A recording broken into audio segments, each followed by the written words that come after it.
I know there are diehards and ideological diehards that want to sort of let the world burn around them and get on with it. But this is not the majority of Iranians. I mean, it just isn't. And all of us watching from the outside are sort of like astonished. It's heartrending, isn't it? I mean, when you look at it and what's Yeah. going on.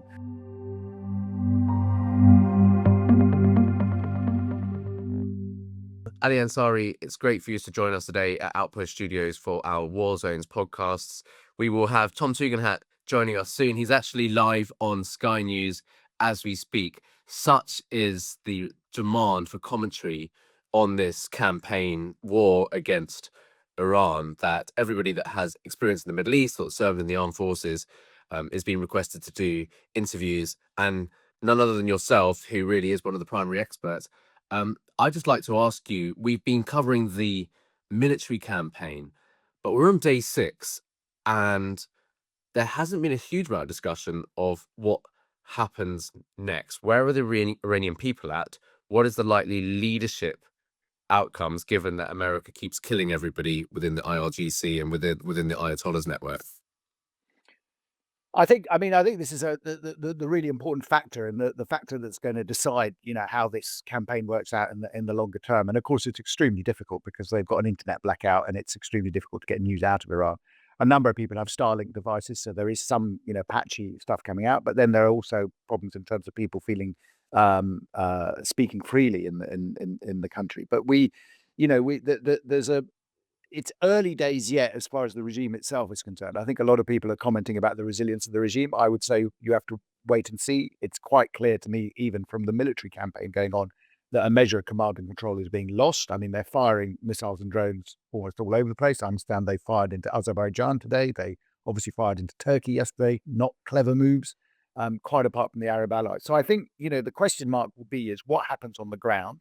And what happens on the ground will be, I think, that this sort of national uprising that you saw back in January, the plan obviously is that it will be enabled or facilitated by the fact that the United States and Israel will have degraded to a sufficient measure the repressive apparatus of the Basij and the IRGC. And I think that's what we're seeing at the moment.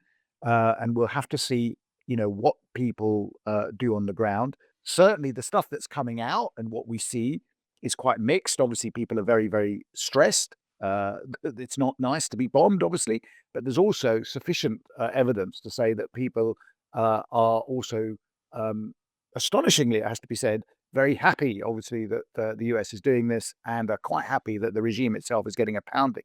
And I would just add here, by the way, that what's quite interesting is the casualty figures that are coming out. I mean, never good, but on the other hand, at the moment, the number of people in this quite extraordinary aerial bombardment is a fraction of what the regime itself killed back in January. So, I mean, it's quite interesting to see what they're targeting, where they're targeting, and they're clearly not targeting civilian areas. What do you make of the information that's coming out that America and Israel has been arming Kurdish groups, and they're preparing or even have opened a front into Iran, given that we know there's obviously a Persian, Iranian, Kurdish population? But would that, if that was my assessment of this, is that surely that could lead to sort of inter-ethnic, inter-tribal conflict if one group gets armed, and that's probably that may obviously is not desirable. So clearly, it's potentially highly problematic if you manage somehow to turn this conflict, which is a conflict against the regime, into a conflict against Iran. Okay, so I mean, this is something that requires very, very careful calibration. It depends what the Kurds are up to. Of course, the Kurds have denied now that they're opening another front, but let's say, for the sake of argument, that they are. If the Kurds emphasize and stress that they are doing this on behalf of Iran in order to tie down the regime's forces, that would have a different resonance among the wider population than if the Kurds come out and say we're fighting for a separate Kurdistan. I think that would be highly problematic, and I think it will cause a huge amount of doubt and consternation about among the wider Iranian public, insofar as they can think about these sort of things now. It has to be said, but I think it's something that we need to. I think if I was advising anyone in Washington, I would say don't go there. Don't go into a situation where you are turning this into a sort of what people say, the balkanization of Iran. Bad policy, if that's the case. I know a lot of opponents of the operation and opponents of America have been pushing this out and seeding this to try and cause dissent and dissension within Iran itself.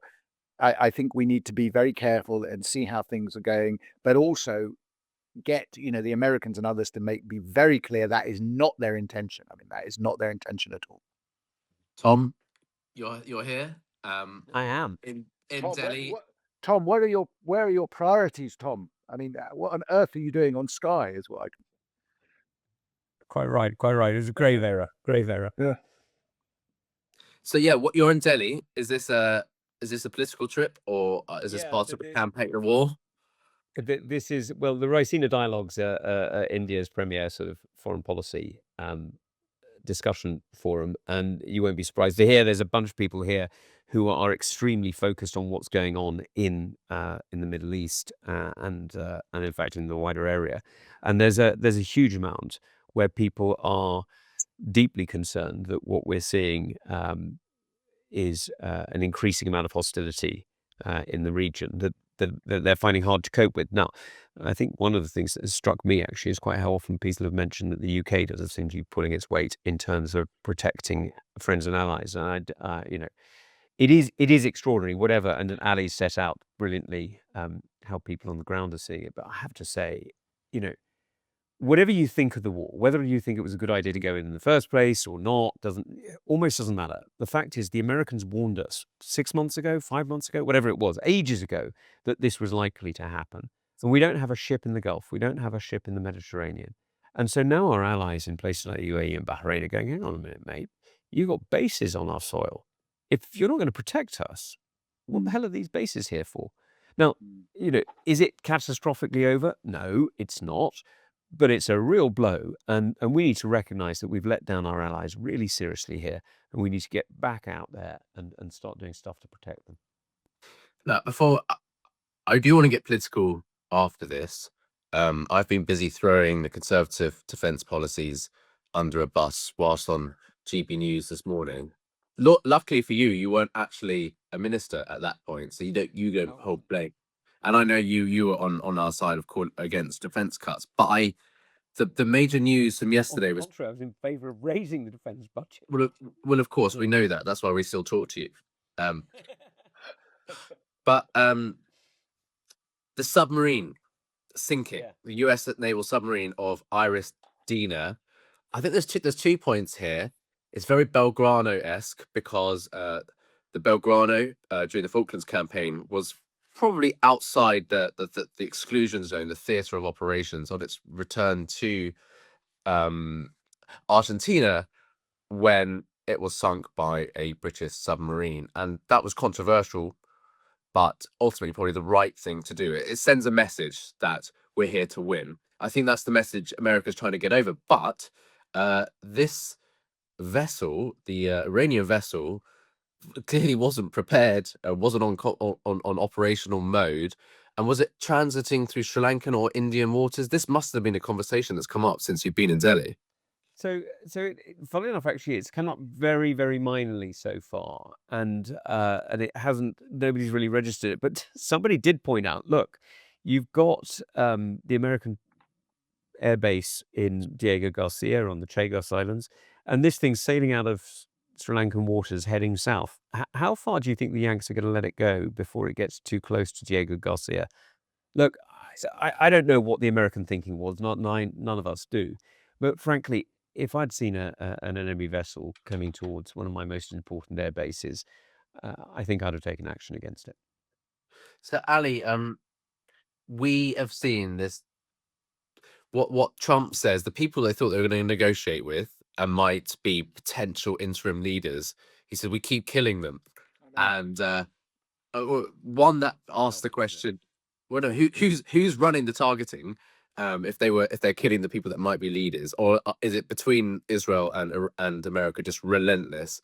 But where does power emerge or leadership emerge? Because I think we've loosely, not live or online, discussed Reza Pahlavi externally, but internally, are there any characters that have been allowed to exist in opposition that would be credible and they could unite the country?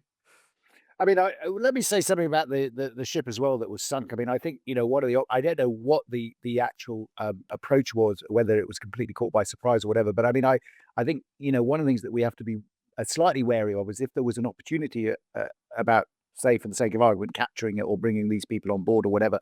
I mean, in some cases, what we're trying to find is a means and ways for the regular army and the regular armed forces navy to basically defect.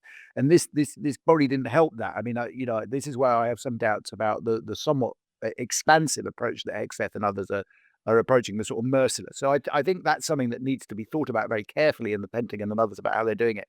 In terms of domestically in Iran, yes, there is also, I mean, this is a continuation of the problem.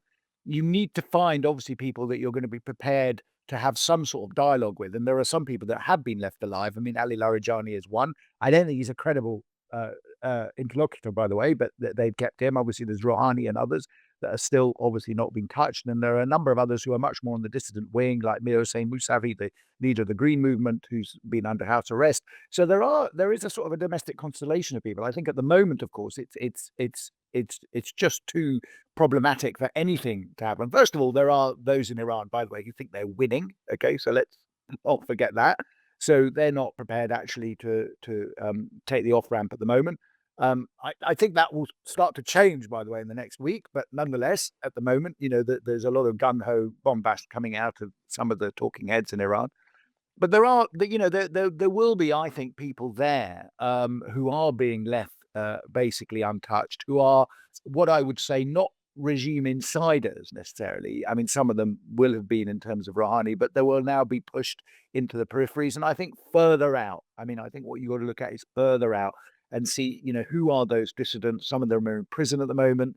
It would have to be, in my view, some sort of coalition of leaders who come up and say enough. I mean, we have to have enough. Now, one thing I will raise is Mir Hossein Mousavi is quite interesting because he has called for a referendum on the Islamic Republic. And I think, one of the off ramps in the way that could be called upon is if, for the sake of argument, the UN, if it planned to do anything, for instance, rather than whinge, is, the UN could, come up and say, look, in return for an armistice, we put an armistice in, but we then have a properly monitored referendum on the future of the Islamic Republic, and that would give people an option. Now, again, I'm talking in ideal terms, of course, but it is, we have to think about the post-conflict situation, and I don't think necessarily it's not entirely clear to me that certainly enough political time has been spent on this. So, who knows? Maybe they have had discussions. They're obviously not going to tell me, but at the end of the day, I think more could be done. Yeah, sure, do. Yeah, because Ali, one of the questions I asked myself as well is we talk about an alternative, but let's be frank. Iran has been a pretty central state in various different ways for the last, well, I was going to say for the last 100 years, actually, for longer than that. Longer than that, yeah. Yeah, it's been dominated first by the Shah and then by the supreme leader. It feels as though the cork's coming off the bottle. How much are the ethnic divisions real? How much are they, internal? How much are they? Do you know what I mean? How much pressure is there really? If you've got 50% of your population is Persian, what is a quarter is Azeri, about 10% is Gilmak, I don't know what is Baluch, 5%, something like that. I mean, you're talking and by the way, of course, none of these numbers are completely accurate because No. the late supreme leader was half Azeri, half Persian. So how do you get absolutely. So all of that's slightly up in the air, but you get what I mean. How unified is it as a country? Well, I mean, I have to say, I always go back to the late Bernard Lewis, never particularly a friend of Iran, but he always sort of said Iran is the most successful multi-ethnic state in the world. And, the reason why that is, of course, is that Iran has this sort of cultural and historical unity, certainly going back at least 500 years, by the way, that keeps it fairly cohesive. And what I would say to people is even if you get the collapse of central authority in the country, which is a very distinct possibility now, that you have that sort of cultural cohesion that stays in. So, yes, people worry about the Kurds or they worry about the Baluch. I'm less worried about the Azeris, for instance, but let's say the Kurds and the Baluch. If you go back even to the Masa Amini uprising in 2022, what was very interesting then is both the Kurds and the Baluch said that we are fighting for a free Iran. We're not interested in separatism. Now that may have been politically astute thing to say. and things could always change. But my feeling at the end of the day is that whatever people say and do, that sort of cultural cohesion of the Iranian plateau is actually fairly constant, certainly in the modern period. And so it would take some pretty dramatic stupidity on the part of certain people for that to break up. And so I tend, that's why I'm very cautious when the Americans, some Americans and some Israelis do talk about it, and I think it's a mistake. So it's something that I think that yes, when you look at, and I've said for the future, we talk about an Iran which is sort of a democratic Iran. Let's look at that as an ideal situation, but one where minority rights are respected. Then, of course, your minorities need to have basic rights that are respected within the sort of umbrella structure that is Iran. That is a sort of a central state, but not necessarily one in which the various minorities, be they religious or indeed ethnic, do not have certain rights over within language teaching or whatever. That's not to say that Persian wouldn't be the language that everyone spoke, because Persian is a literary language and a very historic literary language which most people speak. So that would be the national language. But we see in India, we see in other countries, where you have multiple languages, where you have, um, uh, uh, Yeah, it was Persian, devolved it's now administration. yeah. Yes, exactly. I mean, that's a great point. So I'm less anxious. I know a number of my Iranian colleagues who are much more sort of like are driven by sort of nationalistic sentiment, are getting very anxious about it. I would say that history tells me that I wouldn't be quite as anxious as some people are, and that's why I think any American policy that might drive to that is a mistake. So I guess the issue that would arise if we can even get to this stage where there's some sort of consensus over referendums or government is, what on earth do you do with the probably numbering the millions, but at least tens of thousands, hundreds of thousands of IRGC that have committed unbelievable atrocities against the Iranian people, are continuing to do so, and have no incentive to give up arms or work with a new power structure, or new leadership, if they know that they are going to be tried for their crimes against humanity. Yeah. I mean, this is going to be the mother of all peace and reconciliation commissions. Yeah. Which I doubt will actually take place to begin with. I have to be honest with you. I mean, I think there's a level of hatred in society in Iran today that's quite striking. But you're absolutely right that sooner or later, some sort of arrangement will have to be made. And I think there will be some diehard ideologues for which I think there is probably no real solution. 50 years of hard labor might be the best thing they can hope for. But there are others, I think, when you look at the broader, Basij IRGC outlet, of which several hundred thousand, as you say, not everyone will be against having a sort of an epiphany at some stage and saying that actually I got it all wrong. And I've turned, and I think, the difficulty for a society trying to heal itself, and we've seen this in South Africa and we've seen this in other places, is that there's going to have to be, I think, a degree of accommodation on both sides to say that we have to pick up and move on. I mean, we've seen this in a post-war setting in Europe, by the way. I mean, it's, as a historian, I can tell you, having worked on, the way in which, the French have extraordinary amnesia about Vichy France, for instance. I mean, it's this sort of thing that you're going to Well, have we all to do. try and find. I mean, if you, Yeah, absolutely. there's no way that you can live through every crime and try every, you've got to Exactly. get over it. No, It's very, very difficult, though. yeah. Yes. Well, I mean, no doubt about it. we've seen that in Northern Ireland, and it still galls all of us to suit the terrorists. That's also a really good example, actually, by the way. I mean, Well, it's a really good example. I mean it. The IRA is bad, but this is a completely different matter. This is different. This is a complete systematic regime, on par with Assad. It's a serious issue going forward.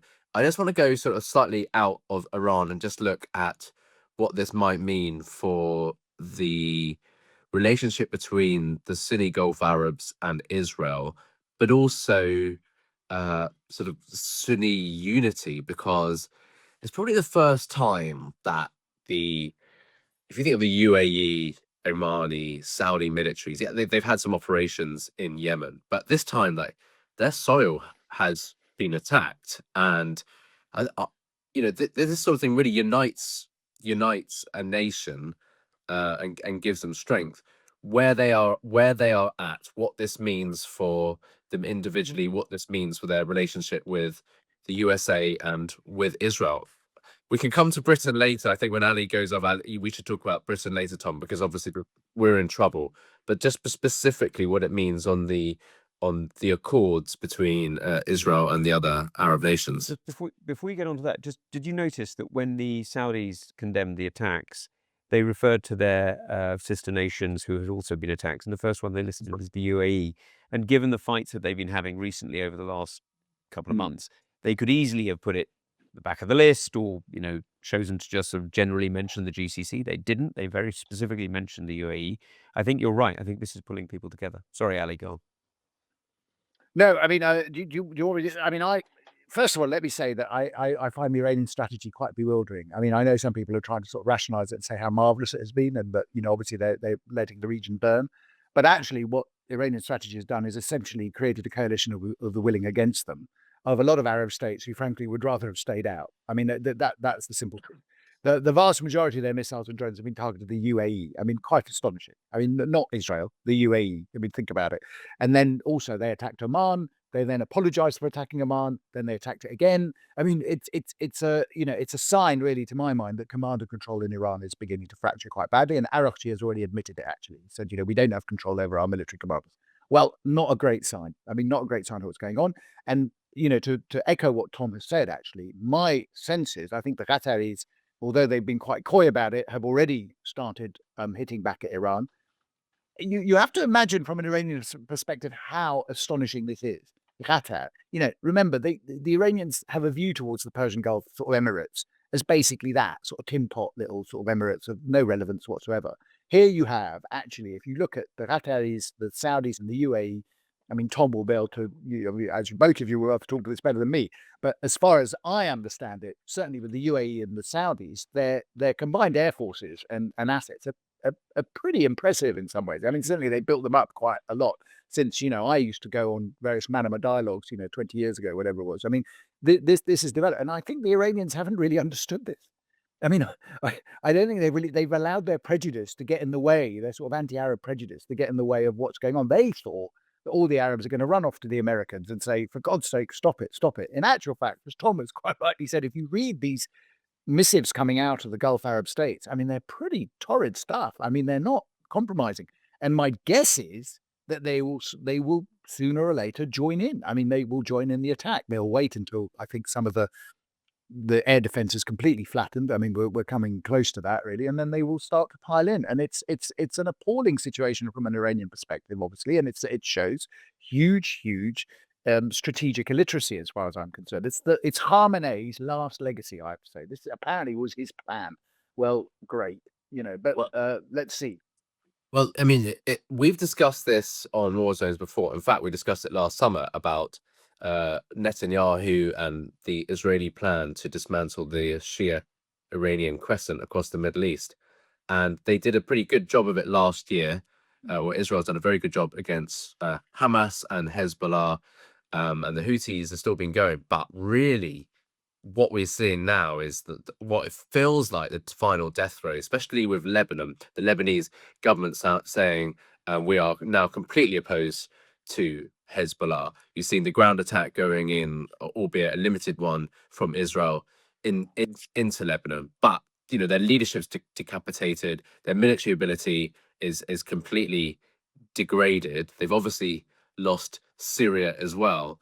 Really, their tentacles across the Middle East, apart from probably Iraq, ironically, that's probably their last stronghold. What do you make of it, Well, Tom? even there, I mean, even Iraq. I mean, you're right in the sense that it's the last one that looks even vaguely possible. But even there, the reality is, although they've got Maliki in again, they've got Maliki in under quite a lot of American opposition. It's quite clear that the Kurdish areas in the north are pretty much fully autonomous. You know what I mean? You're dealing with a very different Iraq today than the one that was dominated by Soleimani whenever it was 4 or 5 years ago. It's a proper state, with problems and all the rest of it. It's a proper state, and they don't have Syria on the other side, and they don't have all those sort of levels of control that they used to have. They just ain't got them anymore. So it's interesting. I do wonder, if Mushtabah does survive as supreme leader, which strikes me as immensely unlikely, what kind of an administration the old guard could possibly pull together? They've got nothing left. I just don't see how they pull together a regional policy of any use. And given that the Chinese has just sent over, what was it, 1,000 tons of sodium perchloride to restart their missile manufacturing, and landed at Bandar Abbas and was struck pretty much instantly. Unsurprisingly, it's very hard to imagine that the Chinese are going to be reinvesting in this either. So Tom, can I just get final thoughts from Ali, because I know he has to go off to do BBC. Okay, so we Terrible. yeah, I have no priorities. well, exactly. If we were back here this time next week or next Friday, that's another 7 days of campaign. Where do you think the Iranian people will be at? Where do you think the situation is going to be at? Well, if the trajectory that we're seeing at the moment is going to follow, I think the level of Iranian reaction is going to fall off. Excuse me. I think the level of Iranian reaction is going to fall off quite dramatically. Sorry, I don't know why I've suddenly got a frog in my throat, but let me start that again, just so you go. Don't worry, I've had this thing. It's going around. Why? I think if we look at the trajectory that's been going on at the moment, then I think I think was it Kane said yesterday that it decreased by 86% and 76% in terms of missiles and drones. I think that will continue. The Iranians will be less capable of reacting. Obviously, the demolition of the regime infrastructure is going to continue. I mean, I don't think I think there are some journalists, I have to say, who seem to think this is all going to happen in like 48 hours or 72 hours or whatever. I mean, these things are, and the Americans are famous for it. They're very methodical in what they do. They will take stage by stage. And as they said yesterday, we're now demolishing stuff on the peripheries. We're now moving more and more inland, and we're destroying that regime infrastructure. And I think there will come a time sooner or later, whether it's next week or not, I don't know, but there will come a time sooner or later where people will start to respond and react to this. It's going to probably get messier before it gets clearer, I have to say. I mean, this is the issue. That would be my prognosis and my sort of predictions going forward. I have to say, predictions for historians are extremely difficult, obviously. What are the rest of the situation? Do you think that's a non-starter? Well, I don't know yet. I mean, I think it's interesting. We'll have to see how he sort of like manages the situation as he sees it. I don't think it's a non-starter, by the way. I mean, we've seen many quite curious things. I think ultimately, though, the first thing we have to see is what goes on the ground in Iran.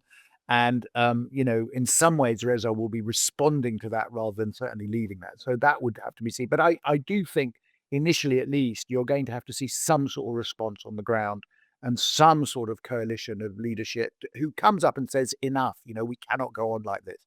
I know there are diehards and ideological diehards that want to sort of let the world burn around them and get on with it.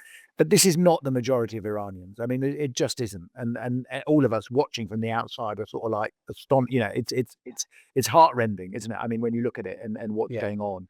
So at the end of the day, one has to hope that, people within the system will not the system, but within the country, I should say, will come up and say, look, we've got to take control of this. And that's right. I was going to say the one prediction, I'll leave you this, the one prediction I think I probably did get right is that Mujtaba would be the next supreme leader, though as someone said, probably not for long. So all glory is fleeting, as I said, my predictions are short-lived, but there you are. Ali, thank you so much for joining us. Can we, if we could find time next week, it would be good to come back in a week's time to see where we're at. Maybe, yeah. I mean, we could do maybe Friday, if that's all right. Okay. That would work. that'd be great. Okay. Good luck with your next All right. interview. Tom, Thanks so Tom, much, with guys. See you, Ali. Tom, stay there. Take care. Yep. I'm staying here. How are you? Nick, he's so good. Oh, he's brilliant. It's brilliant. And it's a real privilege to have him on his insights rather than you and I just talking all the time. But I think given the things that we do know about is our own country, our armed forces, the deep shame that we're in, Britain is now Ireland with nuclear weapons. Well, Belgium and nukes, yeah. Well, and depending on how we go in the next few weeks, frankly, we might be just Belgium because the reality No, is... Belgium has allies and credibility. Okay, fine. I mean, but how bad is it? Like, how bad is this situation? it's one of those things that on one level is absolutely awful. Another level, it's manageable, but it needs to turn around. I mean, it is hard. You know, I've spent, I don't know how long now, 10, 15, or a bit longer, nearly 20 years working with people in the Gulf in various different ways, right? When I was a junior officer, obviously at a lower level, and then when I was working for the Chief of the Defence Staff, having meetings and engagements at that level. Obviously, I was usually in the cheap seats, but the people who are around the table, you get to know them. And now, of course, chairing the Foreign Affairs Committee and the Security Minister, and I maintain friendships with many people there, and they don't ask for much, frankly. They really don't. They ask for, sometimes they ask for, deals with their various different projects or businesses or whatever, but they don't ask for much militarily. And they were absolutely astonished. Not just that we didn't have a boat on station. Okay, fine, you didn't have a ship on station. These things happen. We get your defense cuts. They don't happen actually. Well, hang on. They never have happened before. Let me finish the sentence, okay? But they understand that because they've been watching it too. They're not impressed by it, but they've watched it, right? What they didn't get, the real thing that was the absolute killer, as it were, was the legalism that came with it. So it wasn't just you don't have a ship. It was we don't think this is legal, so we're not going to help. That was the thing. That was the complete killer. Well, from Tim Shipman's article in The Spectator, it wasn't just legal; it was really political for the likes of Miliband and Rayner and Reeves. Well, sorry, not Rayner, Reeves. It's very clear that Reeves isn't interested in defence, doesn't want to fund it, and there was her spring or pre-spring statement didn't have any update to the defence investment plan, nothing, which is just beyond extraordinary. It's very clear that Labour don't take defence seriously. I think we're at a fork in the road where Britain is. We didn't define who we are as a nation and what we are after the Cold War. 9/11 happened, and we entered alongside America following the so-called special relationship into the global war on terror, and we underinvested in our mainstream defensive and offensive capabilities for state-on-state warfare, our conventional capabilities.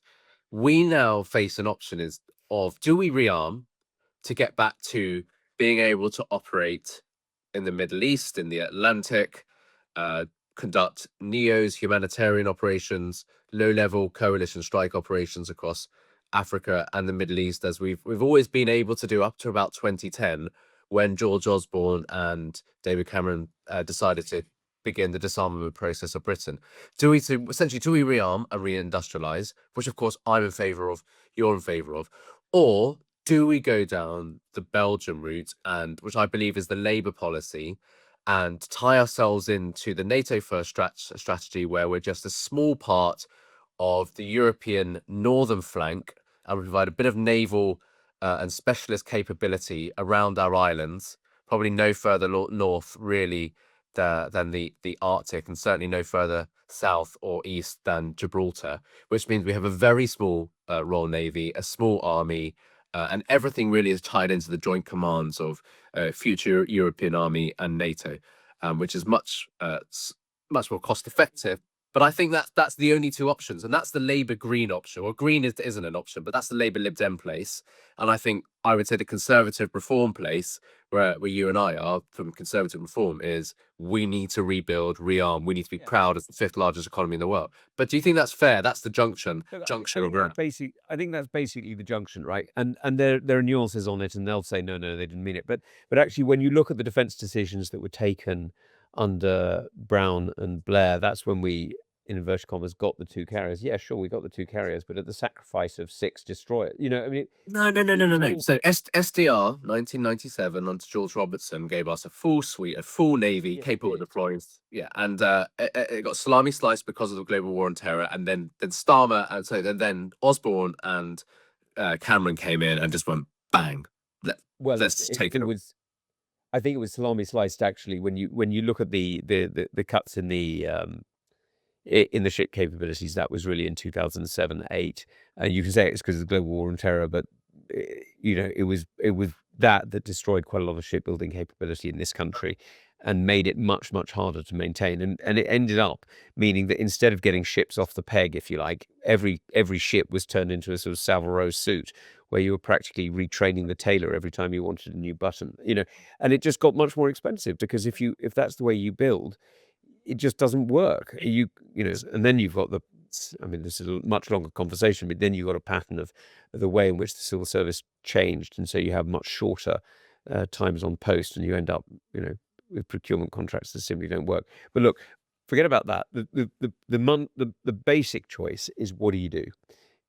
And I think this is where we've got to ask ourselves and actually talk much more broadly to people about what it is, why it is that we believe what we believe and why it's in their interest. Because I would argue, in fact, I do argue very strongly that the so-called Belgian approach that you set out, I mean, it's a reasonable one if that's what you want to do, but it's going to cost you a fortune.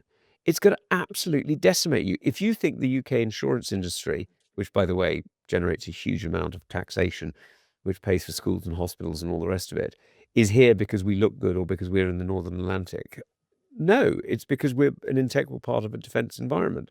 If you look at the way in which our banking system works, if you look at the way in which our influence around the world works, it's based on trust. And some of that trust, not all of it, but some of that trust is down to the trust that we can actually defend ourselves and our allies. Well, I mean, this is the fundamental miscalculation, and what Labour does not understand is this so-called mirage of the rules-based international order is underpinned by the ability to strike, the threat of violence, and the ability to deploy. Now, we know that America's underwritten that for decades, but we've been able to play. I always go back to this example. What Britain was able to independently deploy on Op Palliser to Sierra Leone, a fairly formidable naval force. We ended the West Side Boys and brought democracy, or an African version of democracy, to Sierra Leone. We saved a lot of people. That's where Britain should be, in my view.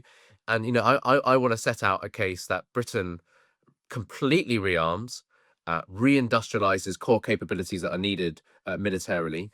We need cheap energy that is reliable, both renewable and fossil fuel. We need to open up the North Sea. We need to open up a coal mine. We need to ensure that we have steel production capability, even if that's nationalized. I don't care, because these are core capabilities in the national interest. We're not going back to an imperialist era, but we should have, as a maritime nation, the most powerful and capable Royal Navy in Europe, Africa, and the Middle East. We should be able to look after our overseas dependencies. We should be able to meet our NATO commitments, our commitments to European allies who are so important to us and to America. And we should be that really important major regional superpower, major power between Europe and America. That case has not been set out by Labour.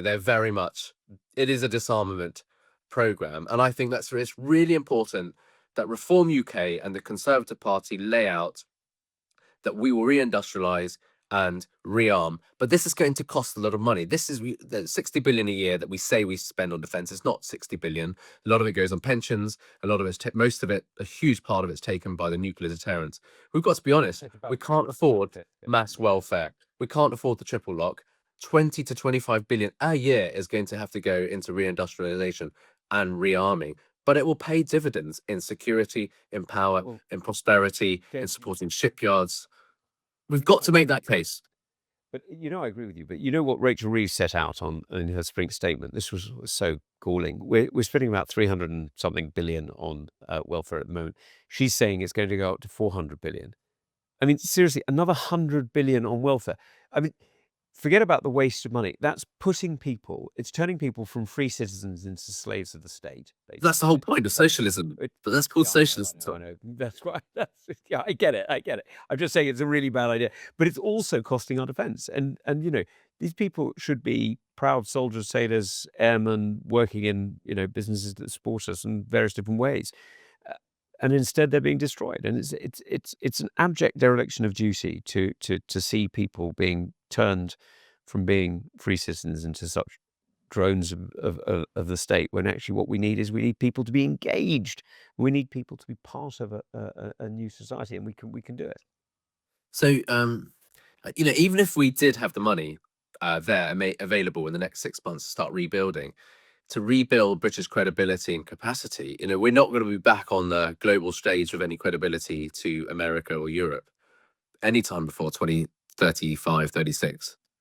Well, it won't even be then if we don't start now. I mean, it's the reality is what we're talking about is a serious program of rearmament, and it's interesting that the two of us, I know you're a Royal Marine, but you've been land based for most of your career, and I was in the army. We're both talking about shipbuilding as the priority. We are both talking about the ability to deploy force at scale. Now, that doesn't mean just cutting steel. It does also mean maritime drones and power packs and engagement and all the rest of it. But it is interesting that the two of us, it's coming straight back. We need the Royal Navy back. We need, we've got 60 vessels or so at the moment. We had 100 vessels not that long ago. We need to be actually back up to 150, 200 vessels. We need to be thinking about a larger, more deployable Navy. Maybe smaller ships, maybe with fewer crew on them, maybe with more technology on them. But we do need platforms. And modular. But yeah, this is probably the first time that I can remember in my lifetime that the British Armed Forces has been found wanting and embarrassed, and Britain as a nation has been embarrassed on such a global scale. This is not just a local spat with Cyprus. We've been now condemned universally by America, by all the Gulf states. We've become a bit, not even a laughing stock, just people are majorly disappointed and surprised. And I've seen the comments online from people saying, I didn't realize that the Navy was so weak and had so little capacity. This is really a defining moment in British history. People may not recognize that yet, but I come back to the fork in the road. I think the argument at the next election is going to be sort of orientated towards, do we just become a small regional power bolted onto Europe and NATO, or do we become a proud independent nation that works alongside Europe and rearms and reindustrialize? And that's what I'll be campaigning on. I hope that's what you'll be campaigning on too. Yeah, it is. I mean, it's basically the kind of policy that you and I have been speaking about, and we talk about it as though it's just defence. It's not just defence. It's about the reindustrialization of the UK in order to have capabilities at home, and the real challenge we've got is that we have got ourselves into a sort of 1990s mindset of just-in-time delivery, and the world's a happy place, and the WTO works, and globalism's everything. Now, look, neither of us are going to reverse globalization, right? I mean, the reality is travel's here, aircraft are here, everything is here, and it's not going away. But that doesn't mean that you have to be completely abandoned to the whims of the market. You do actually need to think quite hard about what it is that you need to produce, or what it is you need to guard, and that's not something that we've been doing properly, not for decades. One final topic, China, and to what extent Israel is obviously wanted to remove Iran because it's been a threat, and as soon as they get more weapons and your nuclear bomb, you probably anticipate that Iran would have struck Israel. That was their mission, was to disarm and to get rid of the Ayatollah's regime in Iran. But does America have a sort of ulterior motive, which is to deny China of a major ally and the access to the natural resources with which Iran provides them? Yeah, I think this is something, forgive me, the number of people who belittle or think ill of the US administration because they don't like Trump, or they don't like, Hegseth or whatever, is huge. Just look at what the United States has done over the last 4 months, right? Actually, it's not over 4 months. Let's be honest. It's more like over a year, given the preparations they did beforehand. But over the last few months, they have removed Venezuela, which was China's most important proxy in South America, also a fuel supplier, also an important place from where they could trade weapons and things like that. That's probably going to knock out Cuba. Not done yet, but that's what's looking likely. They've now taken on Iran, but before what happened, they supported the knocking out in Syria with the actions in the Kurds and various other actions. So they knocked out Syria, then they knock out Iran. Iran is a major supplier of energy to China. It's effectively China's swing state for energy production. If they really need it, they can get more fuel out of Iran. And you're seeing again and again and again these little building blocks being knocked out in reverse. So do you remember in the 2000s, we had all these sort of, this sort of lily pad strategy of various Chinese investment around Africa? Well, we're seeing the reverse of it. We're seeing those things knocked down. Now, quite what the United States is planning next, I don't know, but you can see that there is a pattern of action which is undermining China's ability to act in the region. China is pushing back really, really hard, by the way. The idea that China isn't engaged in this war is simply not true. I mentioned the 1,000 tons of sodium perchlorate that had landed in Bandar Abbas, whenever it was, a few weeks back, in order to rearm the Iranians. And you'll have seen, of course, the enormous amount of weapons and ammunition going through Russia to fight in Ukraine. So you're seeing enormous amounts of very, very active the Chinese pushback. And yet the United States is maintaining that pressure. So I think this is part of a wider strategy, that they are simply not going to be pushed around anymore. Frankly, I wish we had the same attitude. Absolutely. Look, we will come back pretty shortly on this because the campaign's not going anywhere. So let's speak soon. Just by the way of look forward, I am speaking to former RAF Commander Edward Stringer, and He's great. and speaking to Tom Sharp again. And so we will be back very soon. For those of you that don't already follow Tom and I or Outpost on Substack or on our social media, please do subscribe, because we are doing more and more content at Outpost. We've got a suite content from history through to culture, politics and war. And Tom gives you probably the most insightful from a British point of view, British international relations and politics. And there's no better time to get a good insight. So please subscribe to Tom on Substack. But thank you for joining us. And we're very thankful to Ali Ansari, and we hope to see him next week.